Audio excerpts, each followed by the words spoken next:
Other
few.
Ladies and gentlemen, at this time we would kindly ask if everyone would please turn off or silence all electronic devices.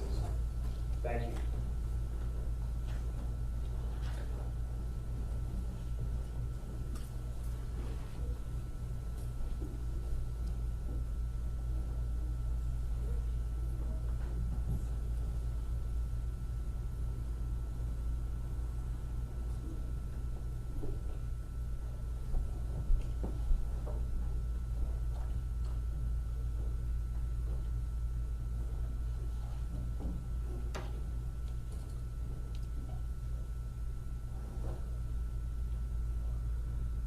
Esa enai el heharim, me'ayin yavo Esri, Esri me'im Adonai, oseh shamayim va'aretz. I will lift up mine eyes unto the mountains, from whence shall my help come? My help cometh from the Lord, who made heaven and earth. God will not suffer thy foot to be moved. Heaven that keepeth thee will not slumber. Behold, heaven that keepeth Israel doth neither slumber nor sleep. The Lord is thy keeper. The Lord is thy shade upon thy right hand. The sun shall not smite thee by day, nor the moon by night. The Lord shall keep thee from all evil, and keep thy soul. The Lord shall guard thy going out and thy coming in from this time forth and forever. Mizmor David. These are the words that begin perhaps the best known and certainly the most beloved of all the Psalms, the 23rd Psalm. And no doubt you've heard these words before, because we have been reciting them for nearly 2,500 years, especially at times such as this. And each time we offer them, it is with the hope that they will bring us some measure of comfort and consolation in the face of our loss. So Donna, for you and Tom, Haley, for you and Aaron, Steve, for you and Karen and Rachel, Derek and Chandler, for you, and for everyone here, family and friends and colleagues, neighbors, I offer these words again in the most familiar translation, and again with the hope that as you hear them, they will bring you a measure, as they have for so many people, a measure of comfort and God's presence in the face of the loss of your dear father and your grandfather and your neighbor and friend, Martin Cohen. Mizmor David. The Lord is my shepherd, I shall not want. He maketh me to lie down in green pastures. He leadeth me beside the still waters. He restoreth my soul. He guideth me in straight paths for his name's sake. And yea, though I walk through the valley of the shadow of death, I will fear no evil, for thou art with me. Thy rod and thy staff, they comfort me. Thou preparest a table before me in the presence of mine enemies. Thou hast anointed my head with oil. My cup runneth over.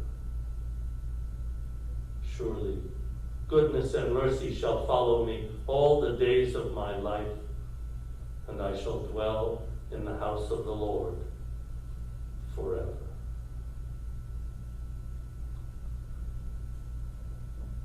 In this psalm, these ancient words you heard me recite my cup runneth over. For many of us, at times, but perhaps not throughout all of life, our cups run over. But for most of the time, we look at the cup of life and people say, it's half empty or it's half full. For Martin Cohen, that cup was at least half full, if not overflowing, with what he did and what he said and what he could make, and how, perhaps more than anything else, he could make you happy. How he could make you happy. And how you, each of you, and together, all of you, how you could make him happy.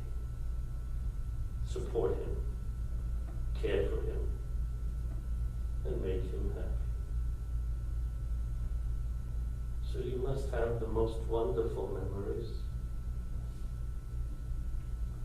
of a man who looked at life and literally took it and saw it as always a cup at least half full, if not overflowing. But in truth, it's not my words that are the important words of tribute today. It's what you have to say. It's what you've said, what you'll say today, and what you will say and do for the rest of your lives. That's what's important. So for that narrative that you have been sharing with each other, for that to continue through your lives and the lives of your children, Stephen, I would welcome you to speak first, and then you, Rachel.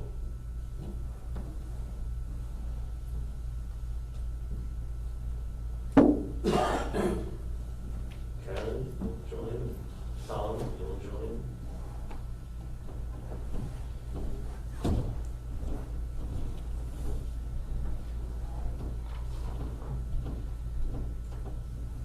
Don't get nervous. I got a lot of pages because I made the font big.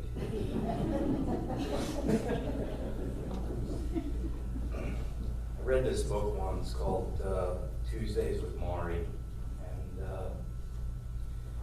I started just writing stuff down. So I call this Moments with Marty. Our dad was not a warm and fuzzy dad growing up. There was always a lot of seriousness and working. My parents' business consumed his life, and even in retirement, they worked. However, he saw the fun in cruises and bus trips when they moved to their retirement community. From the time our dad and mom retired in 2006, I've had so many conversations with my dad that we never had nor took the time to have when I was younger. From those talks, I compiled Moments with Marty. He enjoyed his time with his grandchildren, whether he was in the pool or on the bocce court. Our dad will forever be the life of a party. At an Eagles tailgate, he took over the grill, manned the deep fryer and the beer keg.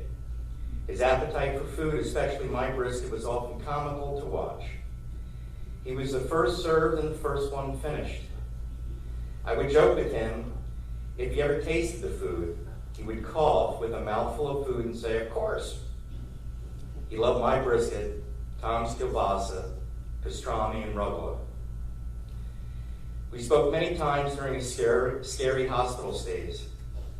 One talk that stands out the most was during one of his 4 flirts with death from MRSA in the hospital. Was his version of going to Korea in the Army. He told me he joined the Army to get away from his parents. But then he later realized that this was no place on the front lines for a skinny Jewish kid. He persuaded his commanding officer to transfer him to a city division off the front lines until his discharge. When he came home, he met Sharon, whom he soon married. So few men meet not one, but two women of their dreams. 6 years with Sharon until her untimely passing after bearing a child who became me. A year or so later came Joan, who became my mom and Donna's mom, and his wife for 53 years. Marty would say he lived to take care of Joan.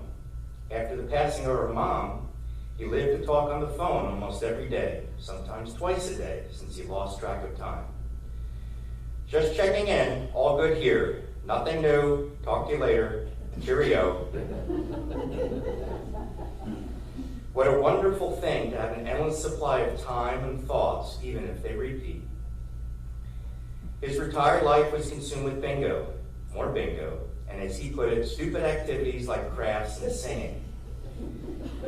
But I have to say that if he wasn't playing bingo, he said he slept through the crafts and was more eager to watch the Game Show Network and the show Shark Tank. The other benefit of my dad watching television was that I would get a call. Have Karen research this drug. Is it good for him since he saw a new drug advertisement? And what items are available for a special price of $19.99? He was and always will be proud of the success of his 4, but really 5 grandchildren. Rachel, Derek, and Chandler, Aaron and Haley. My dad became very involved in Rachel's life. I later found out that when they spoke on the phone every day, I found this to be wonderful since my dad and I didn't really become very close until the last 5 to 6 years. Rachel was nurturing and cared for him when I could not, especially the past couple of weeks. And with the technology of FaceTime, we would have conversations of, picture this, my round face and his forehead and left eye on the phone screen. Since he didn't know where to hold the phone. He just knew he could see me.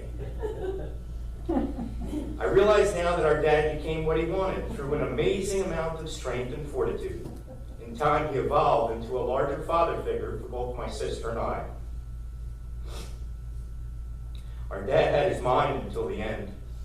He remembered the important things in life. When my next barbecue competition was. When was Donna's barbecue in the heat of summer? And when the next bingo game was. He would tell you he was in excellent health, took a shower yesterday, even if it wasn't yesterday, but he needed to shave every day, and he rarely complained about pain. He would complain about his day, but would shrug and say, it could always be worse. What can you do? Again, the important things in life for him were 3 square meals, when it's bingo, and when he could lay down. I also must add that he adored my wife, Karen. So much so that I would review with him a medical procedure or test that he needed to know about. And as many of you know, I don't sugarcoat things. And his next comment was, okay, what does Karen think? Karen always said the right thing, a wee bit different, and he was fine with what she said. So the irony of our dad's life, Martin Cohen, was that in his mind, he thought his life to, as he put it, amounted to bupkis or nothing. But in actuality, you could see it became quite a grand and prosperous, purposeful life after all.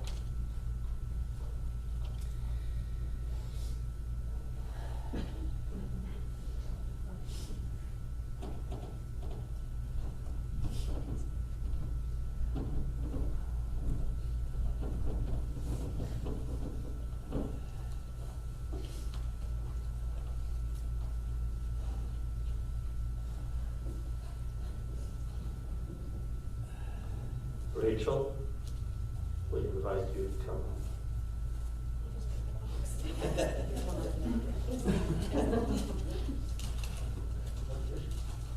With Derek and Chandler.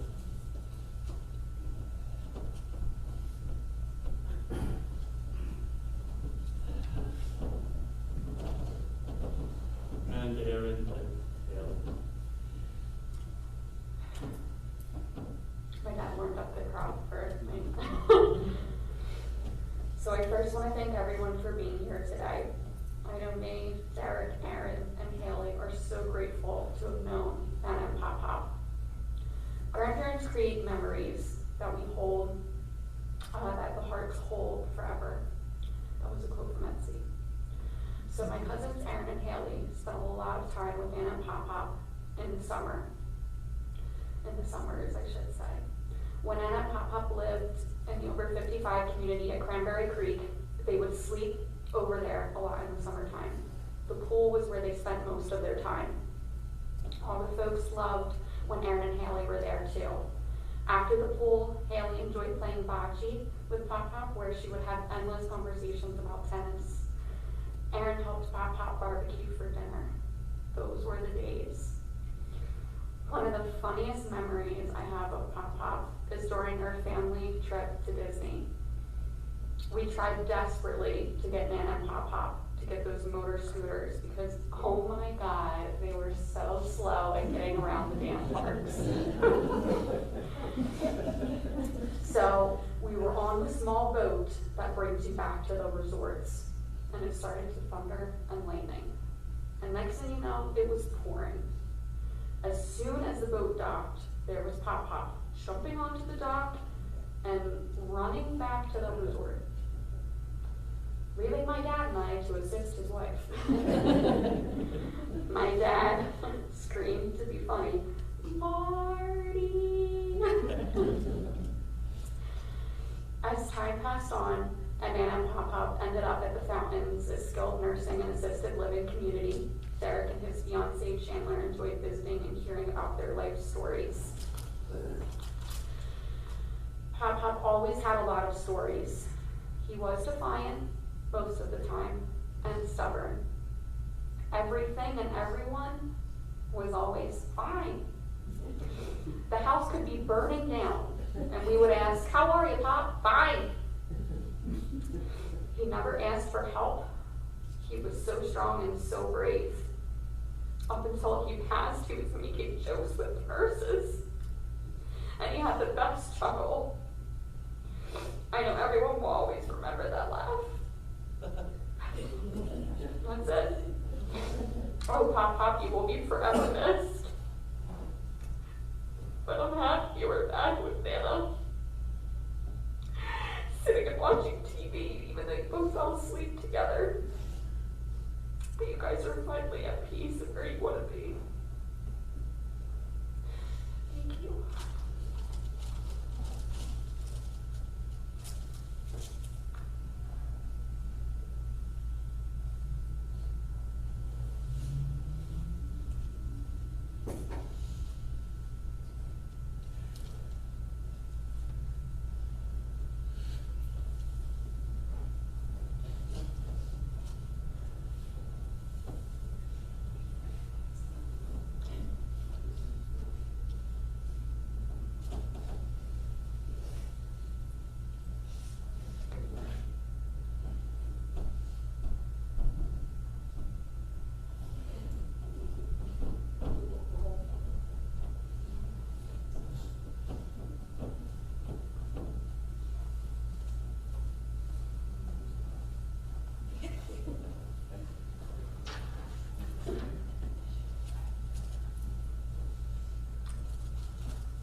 Both spoke so beautifully on behalf of all 9 of you. I would wish to add only this. In honor and tribute to Marty Cohen's life, and in comfort to each of you. As you all may know, Marty and Joan were in the decorating business, and they worked hard. And they worked a lot. So they must have decorated lots of spaces, lots of people's homes, I guess, perhaps some offices and businesses too. Decorating them, making them the place their inhabitants would wish them to be. Now you might say, that's what he did with his life. But I would offer you this thought. What he did with his life was to decorate his own life. And how did he decorate his life, his space?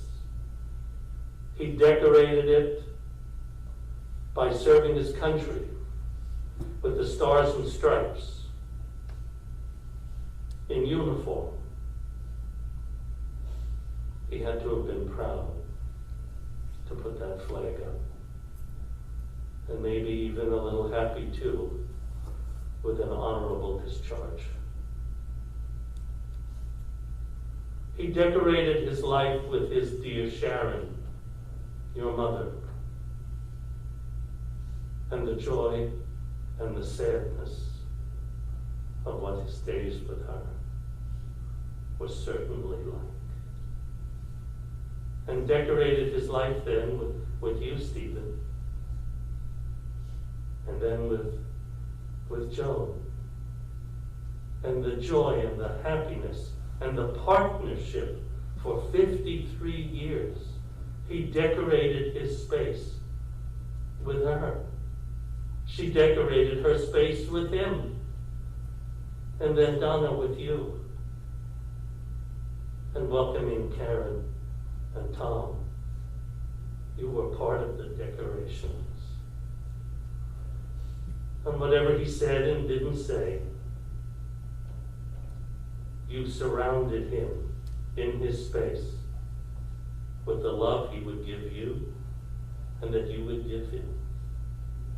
And then the four of you provided him with the most wonderful decorations of all. Rachel and Derek, Haley and Aaron, and now Chandler. And how fortunate that you got to know him, meet him, feel his touch, look into his eyes. He decorated his space with every one of those clients that he and Joan would wish to make happy, so that they could live in the kind of space that gave them peace or excitement or inspiration or comfort or whatever they might have needed. And then perhaps his happiest work was to decorate his life's space with Cranberry Creek, where perhaps unofficially he was the mayor. He probably knew everybody, said hello to everybody, greeted everybody, took care of everybody, and no doubt continued to smear his walls with barbecue sauce as he decorated not only his life, but the lives around him with inspiration and care and concern, and the talks you were able to have. He decorated his space with perseverance. He was steadfast. You might call it stubborn.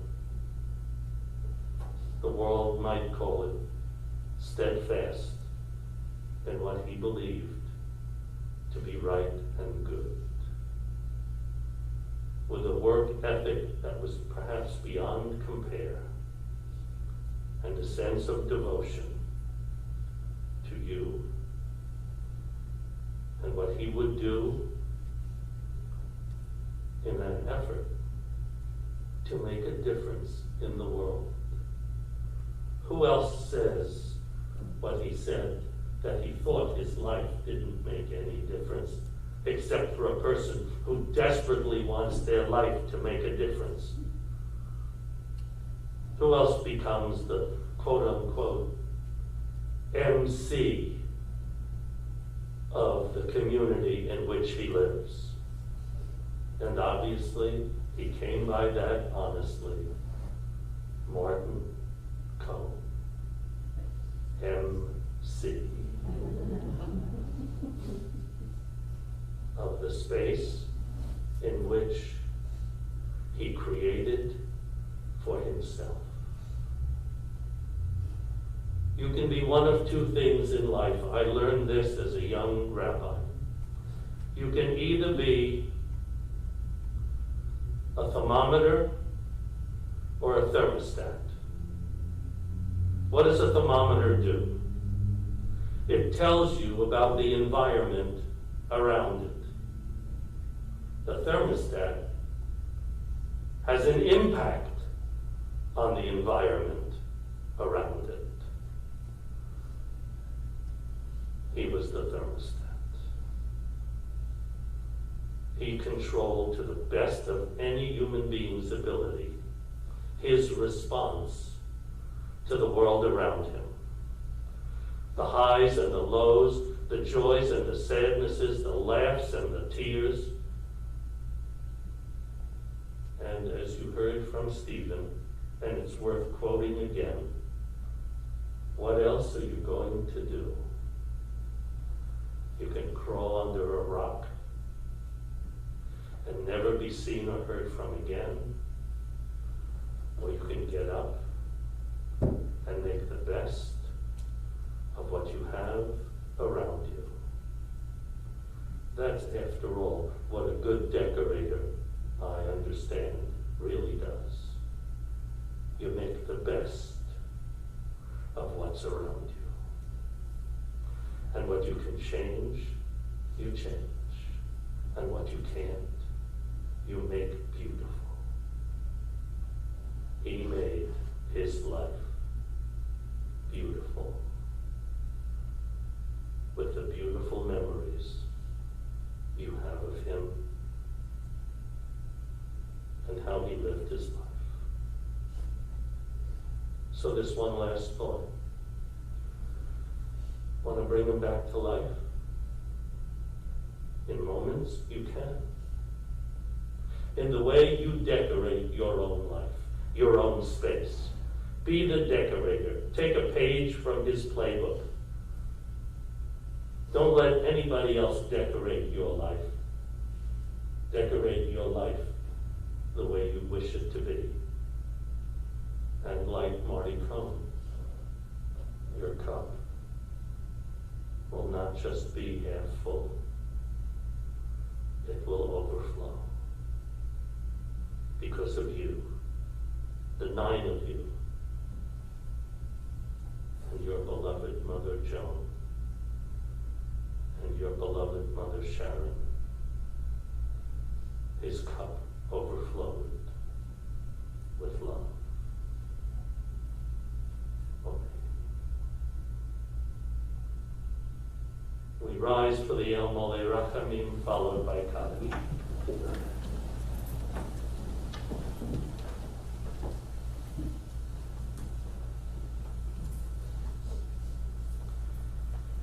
El Mole Rachamim Shochein Bamromim Amsei Nucha Nechuna Tachat Kanfei HaShechina Lenishmat Mordechai Ben Sylvia Shehalach La'olamo Ba'al Harachamim Yitzuror Bitzuror HaChaim Et Nishmato Adonai Hu Nachalato V'yanuach B'Shalom Al Mishkavo B'nomar, Amen.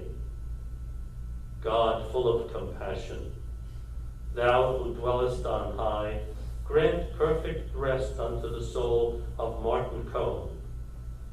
Martin, the son of Harry and Sylvia, for he has departed from this world. Lord of mercy, bring him into thy presence, and may his soul be bound up in the bond of eternal life. Be thou his possession, and may his repose be peace. Peace eternal. Amen.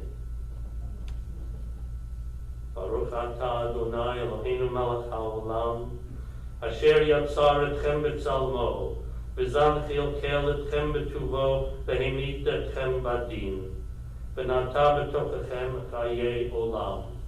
Baruch Atah Adonai, Dayan ha'emet. Blessed are you, O Lord our God, creator of the universe, for you form us in your image. You nourish and sustain us in your goodness. You cause us to die in accordance with your law, but you have implanted within us immortal life. Blessed are you, O Lord, Judge of truth. Amen. We recite the Kaddish. Yiskadal v'yiskadash shemei ravo, v'yalma divarach yirusei v'yamlich malchusei, v'chaye chon v'yomei chon, u'v'chaye b'chol beis Yisrael, ba'agala u'v'zman koriv, v'imoru. Amen. Yehei shmei ravo mevorach, le'olam u'l'olmei omayah, yisbarach v'yishtabach, v'yispo'or, v'yisromam, v'yisnaseh, v'yisador, v'yisaleh, v'yishalal, shemei b'kudeshah b'richu, le'ela min kol birchasa v'shirasa, tush b'chasa v'nechemasa, da'amiran b'yalma v'imoru. Amen. Yehei shlomo rabba min shemaya v'chaim, aleinu v'al kol Yisrael, v'imoru. Amen. Oseh shalom b'mromav, hu yaseh shalom, aleinu v'al kol Yisrael, v'imoru. Amen. Go thy way, for the Lord hath called thee. Go thy way, may the Lord be with thee. Martin Cohen. May thy righteousness go before thee, and the glory of the Lord receive thee. Amen. Ladies and gentlemen, we'll ask if everyone would please remain standing for military honors. Thank you.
On behalf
of the President of the United States Army, and grateful nation, please accept this flag as a symbol of our appreciation for your level of honorable and faithful service.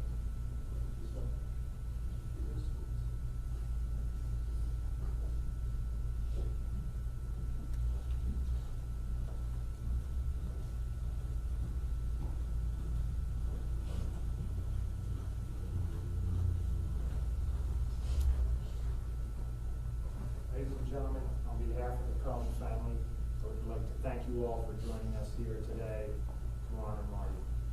This concludes our service. Please, everyone, take care, be well, and be safe. Thank you so much for joining us today.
Recovered.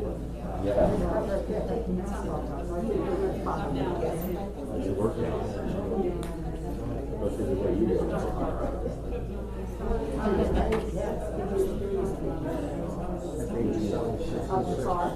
Oh, yeah.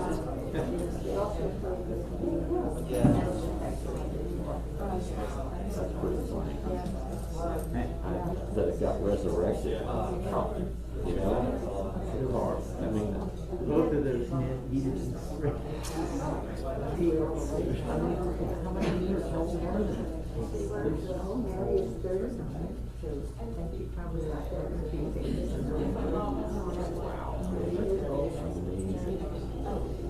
Still working, had three months.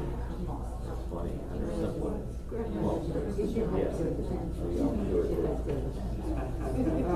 Corrosion sits in.